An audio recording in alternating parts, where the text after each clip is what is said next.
imagine a digital space, right? Not just, any online corner, but this thriving community where raw honesty, deep expertise, and even some really personal vulnerabilities aren't just like tolerated.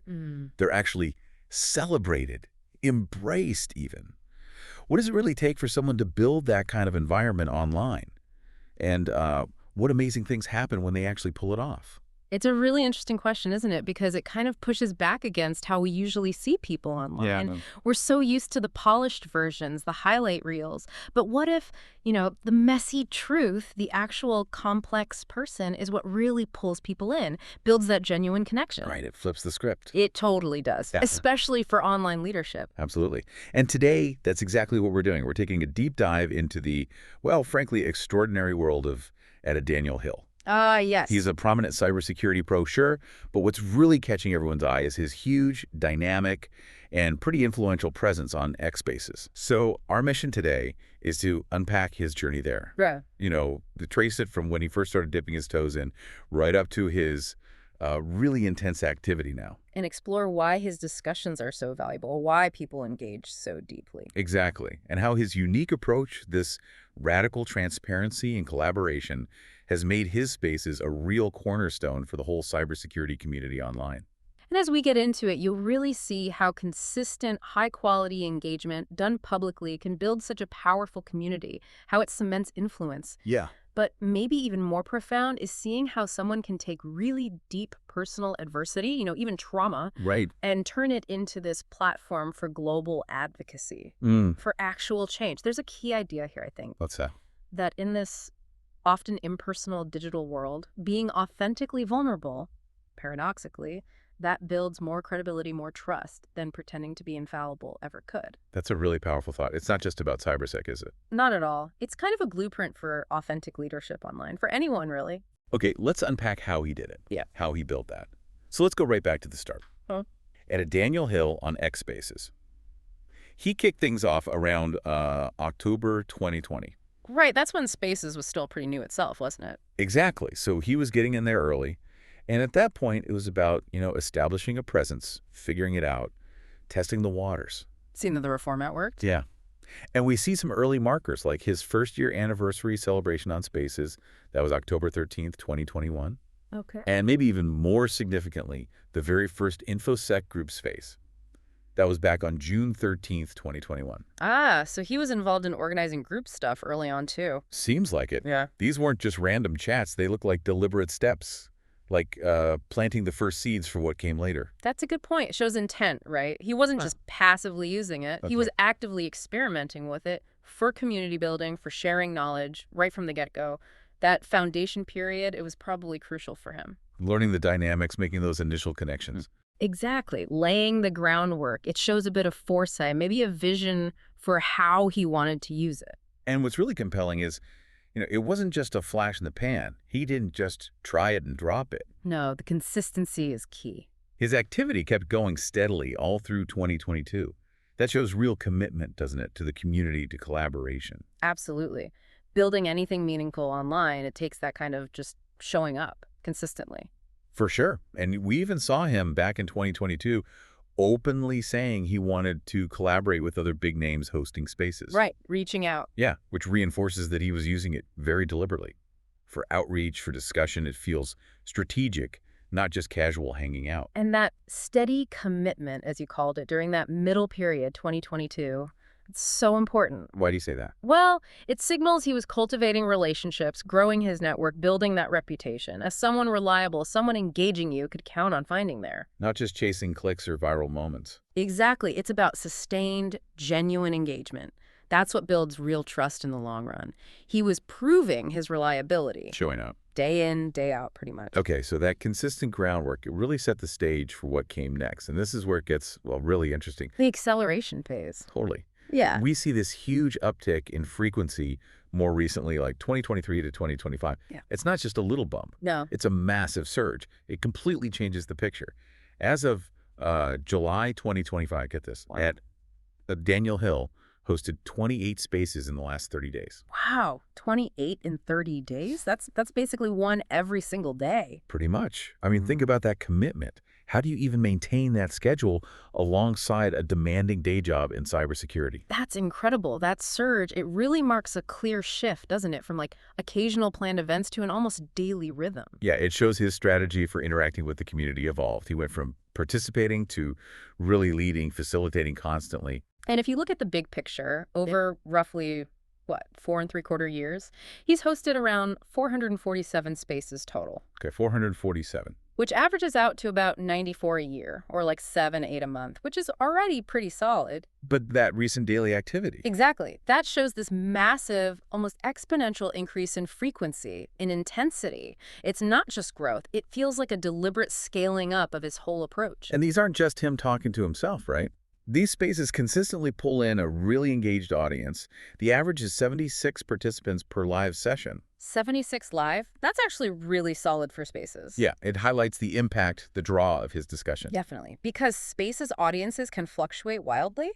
76 average suggests a core loyal group tuning in regularly because they find real value. And his dedication, it goes way beyond just hosting. He's actively participated in over 3,179 other spaces. Whoa, over 3,000. Yep. And co-hosted another 207. To me, that shows this comprehensive, almost unparalleled dedication to the platform and the community. He's not just broadcasting. No. He's woven into the fabric of it. He's participating, building, connecting. It's really something. That level of participation, jumping into thousands of other conversations, co-hosting, it paints a picture of someone deeply invested in the whole ecosystem, not just their own channel. Yeah. That comprehensive activity really makes him stand out. He's not just a voice in cybersecurity on X, he's arguably a central figure, an anchor. Okay, so with all that activity, what is it about his spaces? What makes them so unique, so valuable? Let's talk content first. Right. His main focus, the core stuff, is cybersecurity, hacking, and legal matters. Yeah. The essential territory for anyone in this field or wanting to learn. Fundamentals, got it. But he doesn't just stop there. He really pushes the boundaries, expands the depth. How so? Well, for instance, he often dives into topics like blockchain, looking at the security side, how it intersects with traditional cyber. Okay, broadening the scope. But what's truly fascinating and what gives his discussions this unique depth is his background, his personal story. Ah, the fact that he was the first hacker imprisoned in Uruguay. Exactly. He talks about it. He explores that personal story and that lived experience. It offers context you just can't get anywhere else. No textbook can give you that. Right. He could talk about the real human consequences of digital actions in a way very few people can. That must be incredibly powerful for listeners. And you mentioned the quality is high. Undeniably. At least one space, the one called Decoding Digital Deception, Scams, Cybersecurity and Safeguards, it got rated 10 out of 10 for value. 10 out of 10. Compared to similar content, that's a strong signal. It really is. What kind of things make a space like that so valuable? What are people taking away? Well, that 10/10 rating, it points to real utility, actionable insights. For instance, a huge takeaway from Decoding Digital Deception was hearing from Scorpio. The cybersecurity expert who got scammed. Exactly. Despite all her knowledge, she fell victim when she was emotionally vulnerable. It hammered home that, the human element, our emotions, that's often the weakest link, not just the tech. That's a crucial point. Yeah. And then you had Brett Johnson, the reformed cybercriminal. The original internet godfather. Right. He gave this chilling clinical view from the perpetrator's side, explained how they dehumanize victims, see them just as marks, targets, no empathy involved. Wow. Understanding that mindset must be sobering. It is. It shows the attack isn't personal, it's transactional, which is a vital perspective for anyone online. So it's that blend of technical know-how and these deeply personal, sometimes raw, stories that makes his content uniquely potent. So the content is deep, definitely. But it's not just what he talks about, it's how he does it, right? The way he hosts fosters engagement. Oh, absolutely. He uses some really unconventional methods. Like his birthday. That story is wild. His 43rd birthday wasn't, a party. No. It was a modern global celebration hosted entirely on Twitter Spaces by his friends. A global celebration on Spaces. Yeah. And think about the contrast. His friend Carlos revealed that his 42nd birthday, the year before, he spent it in prison on Friday the 13th. Oh my gosh. From solitary confinement to a global digital embrace. Exactly. It just perfectly shows how he uses this online community for, deep personal healing. And it redefines what celebration can even mean now. That contrast is incredibly moving. It says so much about community overcoming trauma. He's not just using the platform, he's leveraging it for something profound. Hmm. And the fact that it was public, organized by friends, it shows how comfortable he is with his unvarnished truth, even for something so personal. It's amazing how real human connection can cut across distance and suffering online. And speaking of connection, the length of his spaces, Yeah. they're legendary. Right, you mentioned that. How long are we talking? Well, his friend Tanya apparently observed them running for days Yeah. sometimes, but commonly 6 or 8 hours seems pretty standard. 6 or 8 hours, continuously. Yeah. That level of sustained engagement, it just speaks volumes about the pull of his conversation. People aren't just dipping in, they're staying Yeah. for hours. That's genuinely remarkable in today's short attention span world. It suggests the discussions aren't just informative, they're captivating. They foster this sense of shared experience, continuous discovery. It's sticky. Incredibly sticky. It's proof of the value people are getting. They're not just listening, they're invested. And a big part of that pull, I think, comes from his humor, his authenticity. Oh, yeah. There's this great story from Bryce. He met Alberto in some crypto space, right? Yeah. And Bryce was just doing the usual crypto hype, like Dogecoin to the moon over and over. Okay, typical crypto banter. And Alberto's immediate reply, just totally deadpan sarcastic, "Fuck you, barbecue." Yeah. Seriously. Fuck you, barbecue. Yeah. Bryce said it instantly showed Alberto's super funny, dry humor and just completely disarmed him. What an introduction. That definitely sets a different tone. It signals this isn't some stuffy, formal lecture hall. Not at all. That kind of, irreverence, when it's used like that, it builds rapport so fast online. Cuts through the polite nonsense. It's straight to real conversation. And Samantha, another close friend, she kind of riffed on that during his birthday space. She affectionately kept saying, "Fuck you, Alberto."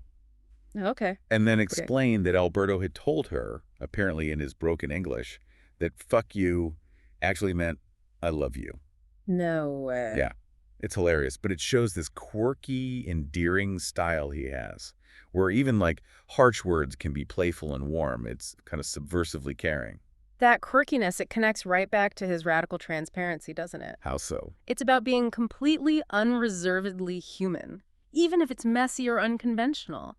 And that makes other people feel safe to be themselves too. Fosters deeper connections. Even these small interactions add to that atmosphere of trust. He's relatable, not just some expert on a pedestal. Exactly. And even his everyday frustrations make him relatable. Like the Alexa arguments. Yes. His friends talk about his constant arguments with Alexa where, quote, she always win and he always lose. I can totally relate to that. Smart home struggles are real. Laughs. Right? And for a top cybersecurity guy to admit defeat to Alexa, it makes him incredibly accessible. Bridges that expert audience gap. Reminds you he's human, not a robot. It demystifies him. Totally. Makes his deeper insights even easier to digest. And then there's the singing. The singing. Yeah. Friends like Amanda mentioned he has impressive pipes and loves 80s music. And apparently he'll just spontaneously burst into song during spaces. Like mid-conversation. Yeah.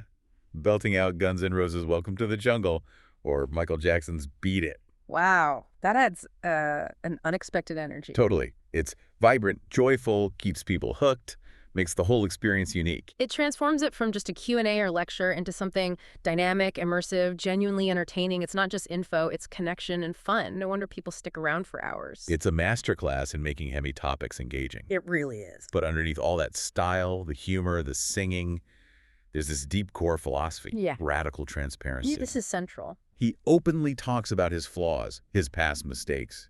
He even admits he's been hacked himself. Which is huge for a cybersecurity expert to admit. And get this, he apparently intentionally infected his own computer sometimes. Intentionally, why? Out of curiosity, just to understand how things break from the inside. Now that goes against the usual expert image, right? Being pristine. Completely. But it makes him incredibly relatable. And trustworthy, weirdly enough. Yeah, because admitting vulnerability, it paradoxically builds more credibility, doesn't it? Yeah. Especially in cybersecurity where nobody's truly unhackable. Absolutely. It doesn't weaken his expertise, it strengthens it. Shows lived experience, real curiosity, understanding the messy reality of security, even at personal risk. He says it himself. I share a lot of things about me in my life and why I do it for a purpose that I want actually to people believe and on show that I am genuine. That directness, it builds immense trust. People feel he has nothing to hide. It's an open book. And his accountability is amazing too. He's apparently told listeners, if you have a problem with me, you know where to find me. Wow. That's not confrontational, is it? It sounds like an open invitation. Exactly. Like, let's talk. It's a powerful statement of accountability, confidence in his own integrity. His humility comes through so clearly, especially when he pushes back against the idea of the unhackable expert. Yeah, saying whoever claims he's an expert, can never be hacked. But wow, my respects, I'm not that kind of person. That nails it. He's not pretending. He acknowledges the constant learning curve, which ironically builds far more trust than claiming invincibility ever could. And this radical transparency, it even stretches into his personal life. Yeah. The story with his fiancée is just incredible. Oh, right. Tell me about that again. She trusted him completely. Just based on his public sharing, everything he puts out there. She traveled all the way to Uruguay to meet him after they connected online. Didn't even tell her family at first. Wow, that takes immense trust. Built entirely online through his openness. And then he, showing his own anxiety and vulnerability, sent her copies of his passport, his phone bill, so she could share them with her family, reassure them. So he's demonstrating his commitment to transparency and their peace of mind, too. Exactly. It just shows how his whole philosophy translates directly into real-world connections and deep personal relationships. It's a complete through line. It's a powerful, personal example of how authentic self-disclosure fosters real trust, even in high-stakes relationships that start online. His personal stake in trust, transparency, online safety, it adds this visceral credibility. He's living it.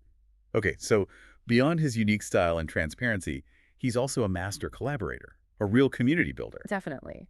He hosts spaces with this incredibly diverse array of speakers, which is key to the depth and breadth of the discussions. He's like a bridge builder. Bringing different worlds together. Exactly. So naturally, I've got lots of cybersecurity pros, like at SP McAllister, at Kindle Azim, at Croup Hef, at Scorpio Sparks, at Spies DR Beat. Usual suspects, in a good way. Right. But he doesn't stop there. He deliberately brings in tech enthusiasts, experts from other fields, people like at CO Scottsdale, at Apple Mechanic, at Anaro and 23. So drawing from a wider pool. Yeah, a really broad network across tech and cyber. This cross-pollination of ideas, different experiences, different knowledge sets, that's a hallmark of his approach. Makes the discussions incredibly rich. And that decoding digital deception space we talked about. That's a perfect example of this collaborative magic. Right, the 10-10 one. What's fascinating is how it started. Apparently, it began almost by accident as this sarcastic and ironic chat about romance scams. Okay. And it just organically morphed into this really serious, profound platform. Wow. It was this unplanned convergence of victims, former criminals, and experts in different fields.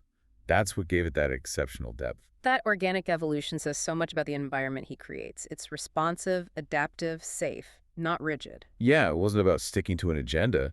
It was about letting the conversation go where it needed to based on who was there. That flexibility is key for authentic dialogue. It's a rare skill to guide such a diverse group through sensitive stuff like that. And the lineup for that space, it was just remarkable, a testament to the trust he inspires. Who was involved again? He had Anna Rowe, the victim advocate. Get this, she's spoken loads elsewhere, big platforms.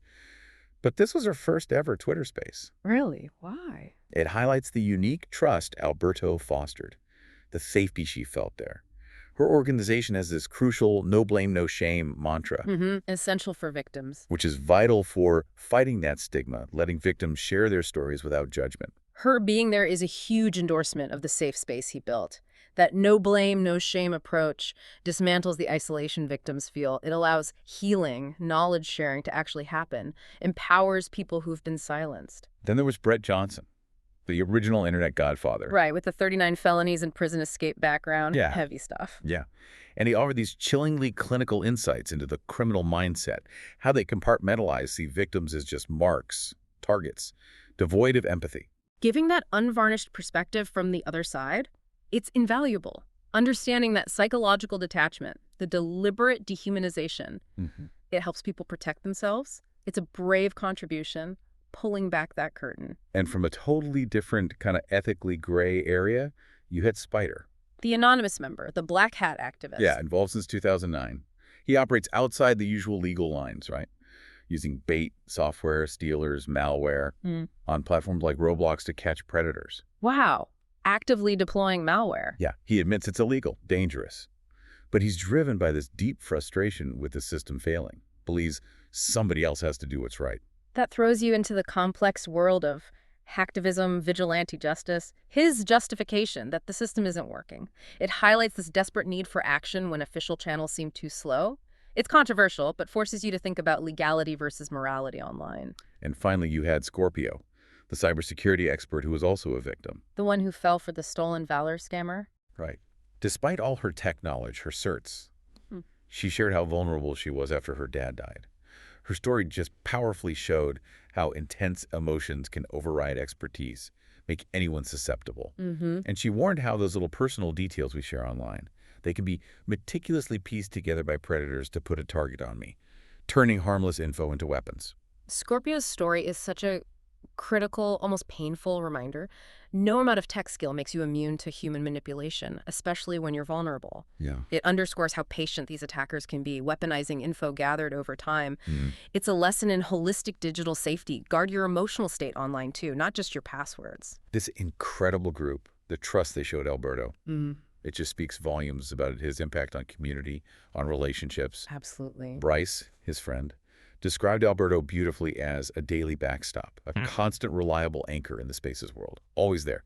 That consistency, it builds real security online. That's invaluable. In online spaces that can feel so chaotic, having that reliable anchor point, it creates safety, reliability, transforms the spaces into a go-to place for support, connection, like a digital lighthouse. And he's a master at bringing different people together, right?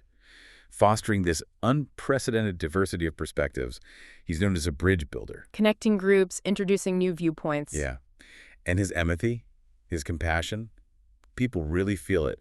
Nain, another friend, admired how he always tries to help, comfort, offers a shoulder, even in a public space. At that role, bridge builder and empathetic guide, that's what elevates him beyond just tech expertise. He's not just sharing info, he's creating this supportive ecosystem where people feel seen, heard, valued. It's the human element woven in. And his openness, his vulnerability, it's had genuinely life-changing impacts. Samantha's story is amazing. What happened with her? She heard his Darknet Diaries episode, reached out, and this deep friendship blossomed. She said it helped her regain confidence, get back into the real world after a really tough period. Wow. That's more than just an online chat. That's real, tangible impact. Facilitated entirely by a digital interaction initially. That's powerful proof of the potential of authentic online connection. When it's cultivated with vulnerability, empathy, care, these digital spaces can be platforms for healing, growth, deep bonds that go beyond the screen. Nick, another close friend, he basically said people are drawn to Alberto because he's just genuine and real, passionate, inspirational. Nick even said he loves Alberto like a brother. That's a strong connection. And Alberto trusts his community immensely, too.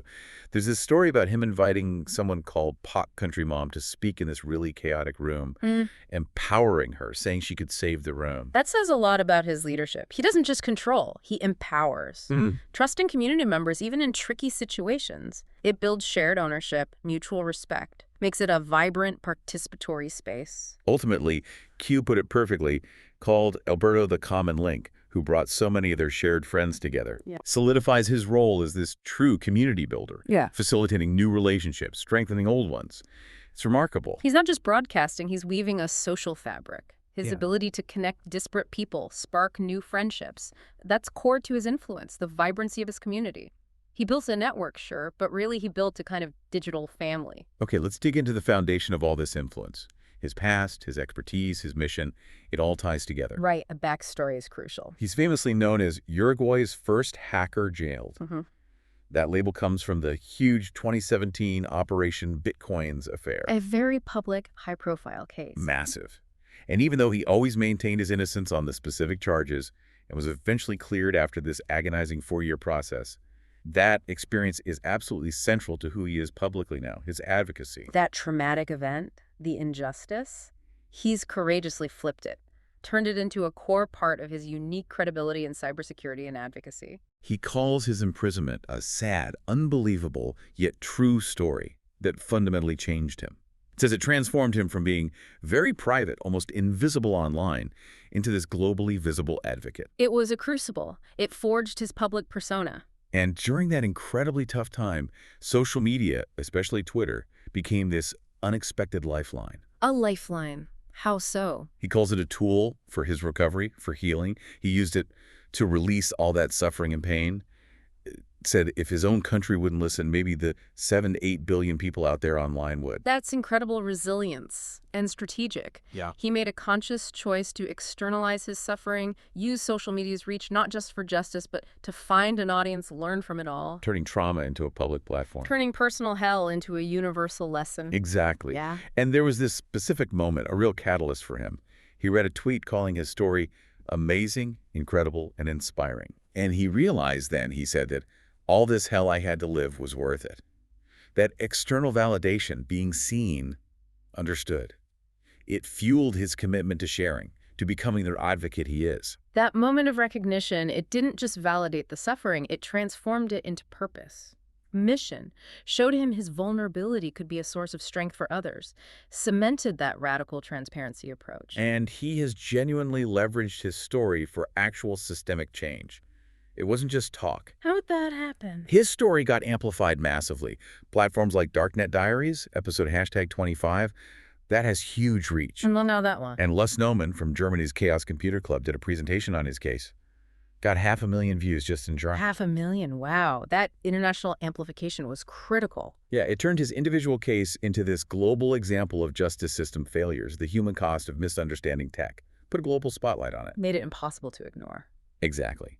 And the noise he kept making on social media, relentlessly sharing, pushing for accountability. Yeah. It generated real pressure. Tangible results. Direct, significant changes in Uruguay's justice system. High-ranking officials involved in his case. Removed.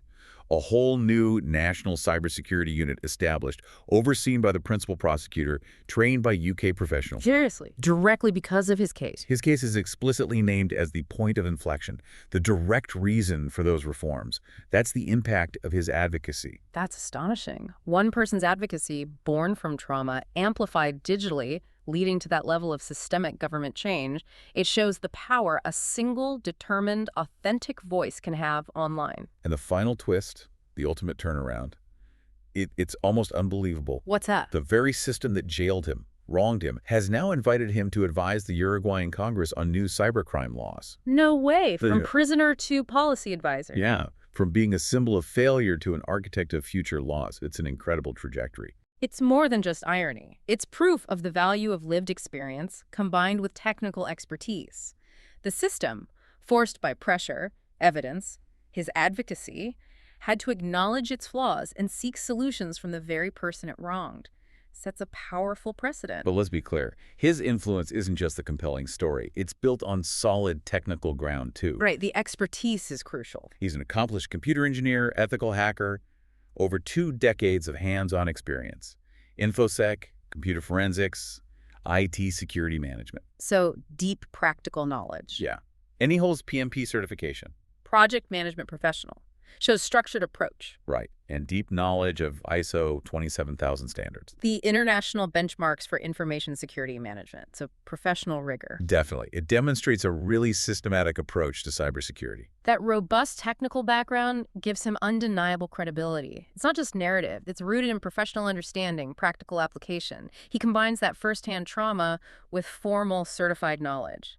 Makes him uniquely formidable. Speaks from the heart and the head. Exactly. And his expertise, it often feels almost instinctive, like he just gets how systems work and how they break. Any examples? Yeah, he told a story about finding huge vulnerabilities, exposing 200,000 medical records in some provider's system. Now, how'd he find them? Complex hack. Nope.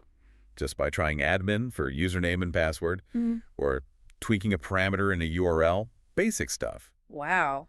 That shows that hacker curiosity, right? Spotting critical flaws by asking, what if? Yeah. Things others might overlook while chasing complex 0 days? Yeah, it highlights that sometimes the biggest risks are from fundamental errors, overlooked basics. It's a powerful lesson in practical security, makes his insights really valuable. And ultimately his mission. It's driven by this deep belief that human knowledge belongs to the world, and that systemic failings need to be challenged.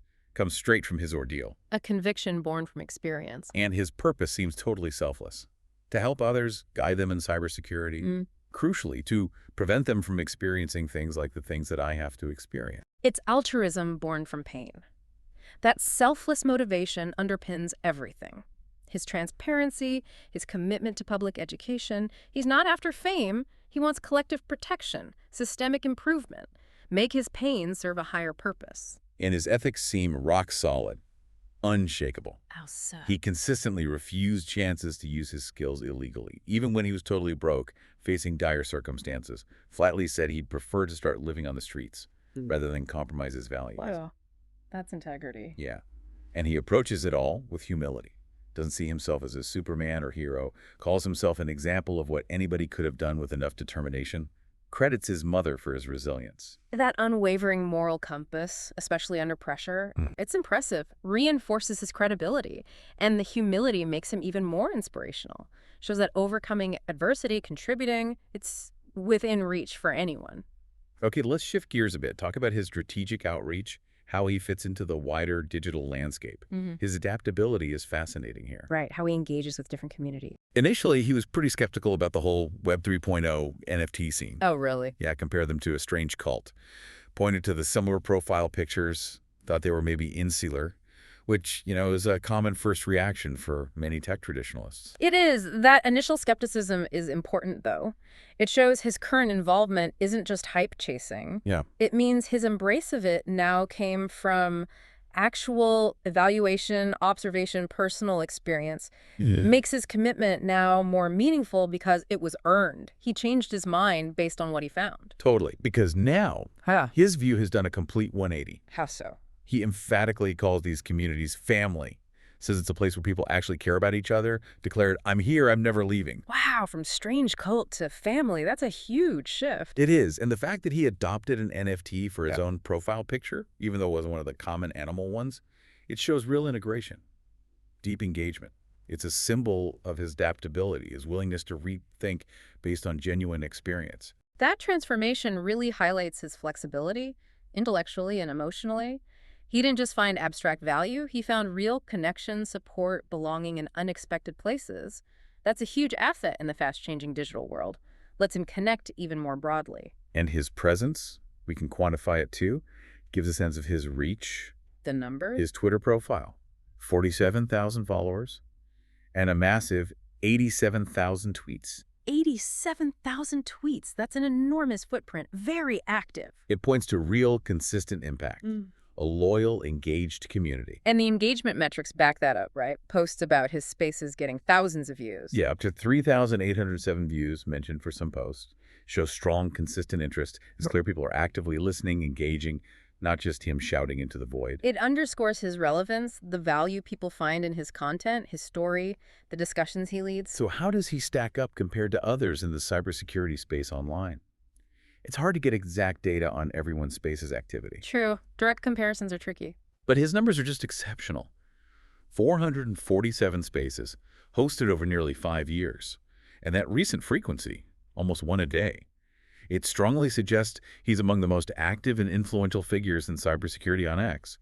Maybe one of the most active hosts, period, in any field. And that average of 76 live participants, it's really respectable, especially for consistent non-viral events. Yeah. While other big names in cyber might focus more on blogs, papers, maybe pre-recorded podcasts, and host live spaces less often. Right. ADanielHill's sheer volume and that consistent live engagement give him this unique edge in real-time community interaction. It's almost unparalleled. And the diverse topics, the deep collaborations, drawing on that unique background, his willingness to share everything.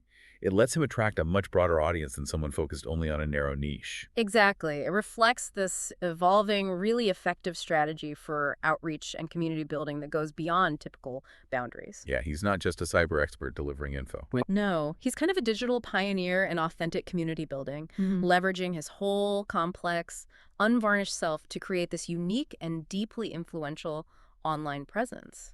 That holistic approach, expertise, vulnerability, connection, Yeah. that's what makes him stand out in this crowded, often superficial digital world. Perfectly put. So as we wrap up this deep dive, wow, we've really traced this incredible, almost unlikely journey of ADanielHill on X Spaces. It's quite a story. From his consistent, then accelerating hosting, to the incredible value and depth in his discussions, all driven by that radical transparency, that willingness to share his most vulnerable self. He's built something truly special. We saw how his challenging past, that trauma, Far from being a weakness, it became the bedrock of his unique credibility, enabled him to bring together all these diverse voices, drive actual, real-world change. His X Spaces, they really are more than just chats. They're dynamic, immersive, deeply human experiences, blending the wit, the deep expertise, and that profound connection. Yeah. It makes him one of the most active, influential, and genuinely impactful figures in the cyber community today. His journey isn't just resilience, it's a testament to the power of authenticity and purpose online. So, in this digital world, where AI is blurring reality and illusion, where deepfakes make us question what's real, where trust feels constantly under attack, Daniel Hill's story leaves us with a pretty compelling question.